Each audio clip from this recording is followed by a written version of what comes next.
नमस्कार, उत्तराखंड परिक्रमा देख रहे हैं आप और मैं आकाश देशवाल।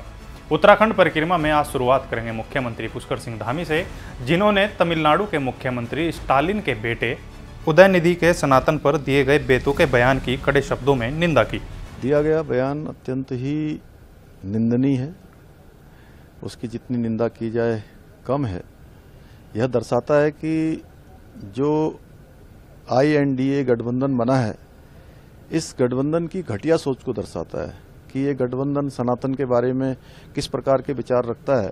सनातन के अन्य गठबंधन के सहयोगियों के द्वारा इस पर कोई बयान न दिया जाना, ये उनकी सोच को दर्शाता है, बल्कि इसमें उनकी चुप्पी साधना निश्चित रूप से इसकी जितनी निंदा की जाए कम है। सनातन शाश्वत है, सनातन वैज्ञानिकता पर आधारित है, इसको कोई समाप्त नहीं कर सकता। यह अनादिकाल से अनंत तक रहेगा। विकासनगर में आपसी जमीन बंटवारे को लेकर जारी परिवार विवाद से परेशान होकर एक युवक ने खुदकुशी कर ली। युवक ने मरने से पहले वीडियो जारी कर पुलिस के एक सिपाही पर रिश्वत खाने का आरोप लगाया। मृतक की धर्मपत्नी कमल की लिखित तहरीर के आधार पर थाना विकासनगर में 306 IPC के तहत मामला पंजीकृत कर लिया गया है और मामले में विवेचना गतिमान है। उसमें वीडियो में एक हमारे कांस्टेबल विकास त्यागी के विरुद्ध भी कुछ टिप्पणियां की गई हैं और उन कांस्टेबल को तत्काल प्रभाव से मेरे द्वारा पुलिस लाइन देहरादून में लाइन हाजिर कर लिया गया है।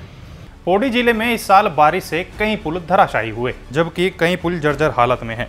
वहीं लोक निर्माण विभाग ने जिले में 19 पुलों को असुरक्षित बताया, लेकिन अब मौसम साफ रहते धराशायी पुलों को दोबारा बनाने और मरम्मत का काम शुरू करने के लिए विभाग ने बजट की मांग की है। देहरादून विधानसभा अध्यक्ष रितु खंडूरी ने दलीय नेताओं की बैठक बुलाई। ये बैठक मानसून सत्र के सफल संचालन के लिए बुलाई गई। बैठक में बीजेपी समेत कांग्रेस और बसपा के नेताओं को भी बुलाया गया।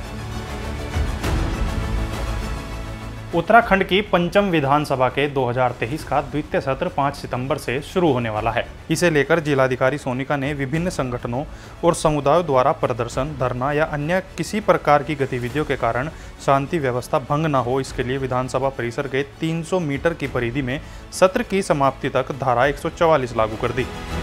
सैनिक कल्याण मंत्री गणेश जोशी ने लालकुआ के बिंदु कत्ता में अमर शहीद लौस नायक मोहन नाथ गोस्वामी के बलिदान दिवस के अवसर पर उन्हें भावपूर्ण श्रद्धांजलि दी। इस अवसर पर गणेश जोशी ने इंदिरा नगर स्थित शहीद स्थल पर शहीद लौस नायक मोहन नाथ गोस्वामी की प्रतिमा लगाने के निर्देश दिए। मुख्य विकास अधिकारी प्रतीक जैन ने उत्तराखंड सड़क परिवहन दुर्घटना राहत निधि के वितरण संबंध में एक समीक्षा बैठक ली। बैठक में मुख्य विकास अधिकारी ने दुर्घटना राहत निधि का वितरण किए जाने पर चर्चा की, साथ ही सबसे पुरानी जांच का निस्तारण पहले करने के आदेश दिए। डेंगू के लगातार बढ़ते मामलों के बीच शासन प्रशासन पूरी तरह से मुस्तैद है। स्वास्थ्य सचिव डॉक्टर R राजेश कुमार ने ग्राउंड जीरो पर जाकर अस्पतालों में हालातों का जायजा लिया। जिला अस्पताल में इमरजेंसी की व्यवस्थाओं पर उन्होंने नाराजगी जाहिर करते हुए अधिकारियों को फटकार लगाई। बागेश्वर उपचुनाव को लेकर भले ही चुनावी शोर थम गया हो, लेकिन बीजेपी की जीत का दावा अभी भी बरकरार है। बीजेपी प्रदेश प्रवक्ता वीरेंद्र बिष्ट ने कहा कि बागेश्वर उपचुनाव में बीजेपी बड़े अंतर से चुनाव जीतेगी और विपक्ष कहीं भी नजर नहीं आएगा। भारतीय जनता पार्टी उपचुनाव जो बागेश्वर में हो रहा है उसको जीतने वाली है और बहुत बड़े मार्जिन से भारतीय जनता पार्टी उस चुनाव को जीतेगी। भारतीय जनता पार्टी ने वो चुनाव अपने कार्यकर्ताओं की मेहनत पर लड़ा है और जनता का जो आशीर्वाद भारतीय जनता पार्टी को मिल रहा है, अपने मुख्यमंत्री पुष्कर सिंह धामी जी के द्वारा जो काम किए गए हैं और वहाँ पर जो हमारे पूर्व मंत्री रहे हैं और जो आज हमारे बीच में नहीं है, जिनके कारण वो चुनाव हो रहा है, उनके द्वारा जो काम किए गए हैं उस पर मोहर लगनी है। 5 सितंबर से देहरादून में शुरू होने जा रहे विधानसभा मानसून सत्र को लेकर पुलिस ने अपनी तैयारी पूरी कर ली। इसी संबंध में DIG और SSP देहरादून ने विधानसभा व उसके आसपास के ड्यूटी पॉइंटों का स्थलीय निरीक्षण किया। राजधानी देहरादून में एक तेज रफ्तार कार ने एक बुजुर्ग की जान ले ली। मामला दूधली डोईवाला हाईवे का है, जहां एक बेकाबू स्विफ्ट कार ने बुजुर्ग दुकानदार को टक्कर मार दी, जिसके बाद कार सुसवा नदी में जा गिरी। बागेश्वर उपचुनाव में भाजपा प्रत्याशी पार्वती दास ने बागेश्वर की जनता को संबोधित किया। पार्वती दास ने स्वर्गीय चंदन रामदास के सपनों और विकास को गति देने पर वोट की अपील की है।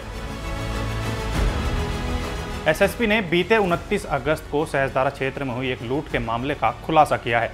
घटना को आरोपियों ने सीबीआई अफसर बनकर अंजाम दिया था। 3.25 लाख की इस लूट में पुलिस ने 2 लाख रुपए के साथ 3 आरोपियों को गिरफ्तार किया। लूट की घटना हुई थी और उसको बहुत ही फिल्मी स्टाइल में सीबीआई अफसर बनकर के लोग घुसे थे, 3 लोग, और वॉकी टॉकी का इस्तेमाल किया गया था जस्ट वादी पक्ष को इम्प्रेस करने के लिए। और उनकी वहाँ से फिर जो है आपका लैपटॉप, मोबाइल फ़ोन, लगभग 3.25 लाख रुपया जो है उठा के ले गए थे। वसंत विहार देहरादून में उषा शर्मा को 3 अभियुक्तों ने बैंक में लोन दिलाने के नाम पर जमीन के कागज अपने नाम कराने और फर्जी तरीके से उस जमीन को बेचने के मामले में पुलिस ने एक आरोपी ज्ञान सिंह को गिरफ्तार किया है। इस मामले में एक आरोपी पहले ही जेल जा चुका है। मुख्यमंत्री पुष्कर सिंह धामी ने शिक्षक दिवस पर प्रदेश के सभी शिक्षकों को शुभकामनाएं दी। इस अवसर पर मुख्यमंत्री ने संदेश जारी करते हुए कहा कि वही देश और समाज आगे बढ़ता है जहां गुरुजनों का सम्मान होता है। तो आज के लिए उत्तराखंड परिक्रमा में इतना ही। कल फिर हाजिर होंगे कुछ अन्य खबरों के साथ। तब तक देखते रहिए क्राइम पेट्रोल। नमस्कार।